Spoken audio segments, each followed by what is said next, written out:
अस्सलाम वालेकुम नाज़रीन, आप देख रहे हैं नूरानी खबरें और मैं हूं आपके साथ कुलफशन अंसारी। नाज़रीन, भारत जैसे लोकतांत्रिक देश में नरेंद्र मोदी की सरकार ने जनता जनार्दन के लिए बहुत सी तब्दीलियां की हैं हमारे देश के संविधान में।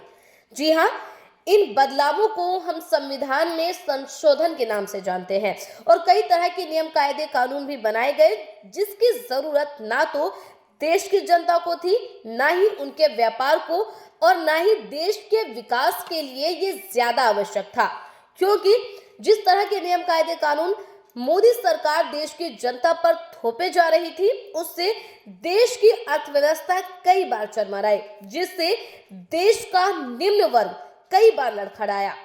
लेकिन बावजूद इसके प्रधानमंत्री नरेंद्र मोदी एक लोकतांत्रिक देश में जिस तरह से निरंकुश होकर काम कर रही है, ये सबके लिए एग्जाम्पल है कि कैसे एक लोकतांत्रिक देश पर अब खतरा मंडराता जा रहा है। ये खतरा उस घनघोर बादल की तरह है जिसके फटने के चांसेस बहुत ज्यादा है, लेकिन जनता अभी भी खामोशी अख्तियार किए बैठी है। अब तक नरेंद्र मोदी की सरकार जनता जनार्दन से जुड़े फैसले करती थी, अपने अनुरूप, अपने फायदों के अनुरूप संविधान में संशोधन कर रही थी, जिसके तहत वो अपने एजेंडे को साध सके और एक तरफा वोट बैंक जो है अपने लिए तैयार कर सके, जिसमें वो हद तक के कामयाब भी दिखाई दे रही है। लेकिन अब नरेंद्र मोदी सरकार की हिमाकत को देख लीजिए, जो कल तक देश की आम जनता के लिए फैसले लेती थी, वो ही सरकार अब देश के राज्यसभा सांसदों के लिए, जी हाँ, राज्यसभा सांसदों के लिए फैसले ले रही है,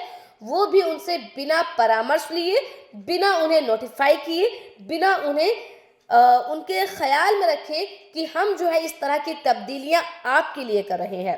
ताजा मामला राज्यसभा के मुस्लिम सांसदों से जुड़ा है। जी हाँ, राज्यसभा के मुस्लिम सांसदों से जुड़ा है। जिस तरह से आज तक जितने भी नियम कायदे कानून बनाए गए हैं उससे कहीं ना कहीं मुस्लिम वर्ग ज्यादा प्रभावित हुआ है, वैसे ही अब जो नियम कायदे कानून राज्यसभा में तब्दील किए गए हैं उसे सीधे सीधे तौर पर राज्यसभा के मुस्लिम सांसद को टारगेट किया गया है।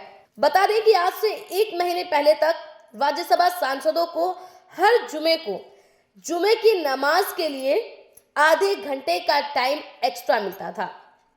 जी हाँ, 1 बजे लंच ब्रेक होता था जो लगभग 2 बजे तक चलता था हर रोज।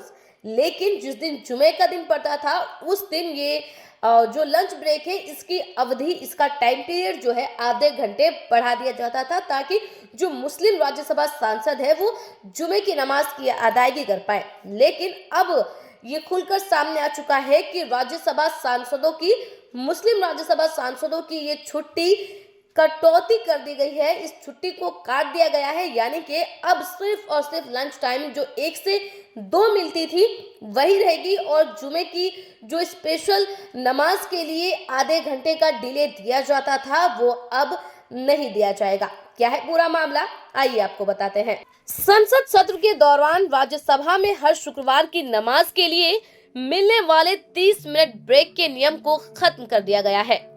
ये व्यवस्था राज्यसभा के सभापति और उपराष्ट्रपति जगदीप धनखड़ ने दी है। बता दें कि राज्यसभा में हर शुक्रवार को लंच ब्रेक 1 से 2:30 बजे तक का होता था, जबकि लोकसभा में लंच ब्रेक 1 से 2 बजे तक का होता है।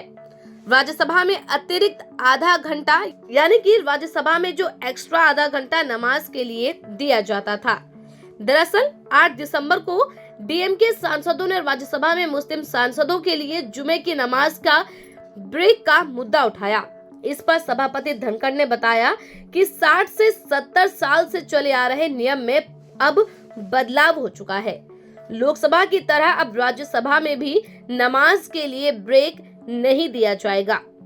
डीएमके सांसद तिरुचि शिवा ने कहा कि आमतौर पर शुक्रवार के दिन सभा का कामकाज लंच ब्रेक के बाद 2:30 बजे से शुरू होता है, लेकिन संशोधित कार्यक्रम के मुताबिक ये अब 2 बजे से ही है।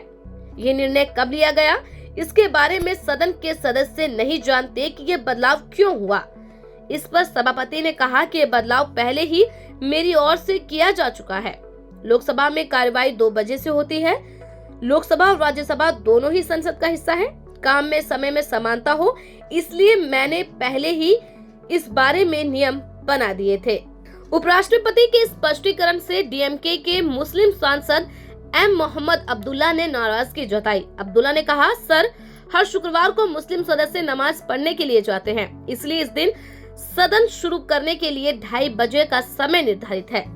सभापति ने उनकी बातें सुनने के बाद बैठने को कहा। लोकसभा के साथ एकरूपता करने के लिए 1 साल पहले ही सदन के समय में बदलाव कर दिया गया था, इसमें कुछ भी नया नहीं है। Yes. So normally the convention is that on Fridays the afternoon session commences at 2:30, sir. But today in the revised list of business we have received as 2 p.m., sir. When such a decision was arrived, members were not aware, and why such a change, sir? We would like to know, sir. Please, thank you. Honorable members, this is not being done from today. This has already been done earlier by me, and reason was given. Lok Sabha sits at 2 p.m. Lok Sabha and Rajya Sabha, being integral part of Parliament, need to adhere to the same time to the extent possible. And therefore it was 2 p.m. on an earlier occasion as directed by me. So this is not a beginning today. Practice for such a long One time, sec- for one second. 60, 70 years. What are you saying? Sit down first, one at a time, sit down. Yes. 2:30 was made for the purpose of Muslim member for their Jummah on Friday. It was okay, the I practice. got your point. Yes, sir. Honorable members, both Lok Sabha, sit down now, I'm addressing the issue. Both Lok Sabha and Rajya Sabha have members drawn from all sections of the society. Lok Sabha sits at 2 p.m. There are members from every segment.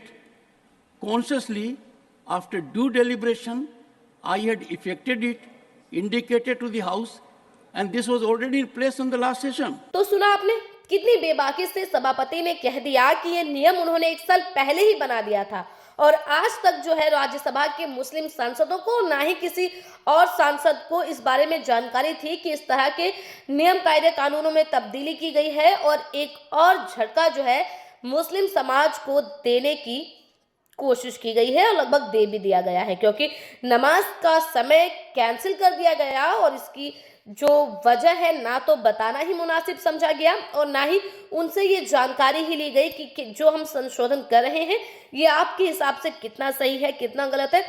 ना भी करते या कर भी लेते तो कम से कम जो राज्यसभा सांसद है उनकी एकमत राय क्या थी ये भी जानना जरूरी था, जिसकी जरूरत ना तो राज्यसभा के सभापति ने ही समझी जरूरत इसकी और ना ही राज्यसभा के उपराष्ट्रपति ने। बहरहाल इस पूरी वीडियो पर और इस पूरे संशोधन पर आपकी क्या कुछ राय है हमें कमेंट कर जरूर बताएं।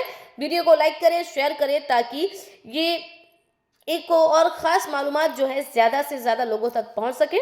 बहरहाल आज की इस वीडियो में इतना ही, मुझे दीजिए इजाजत, मिलते हैं किसी और वीडियो के साथ, तब तक के लिए खुदा हाफिज।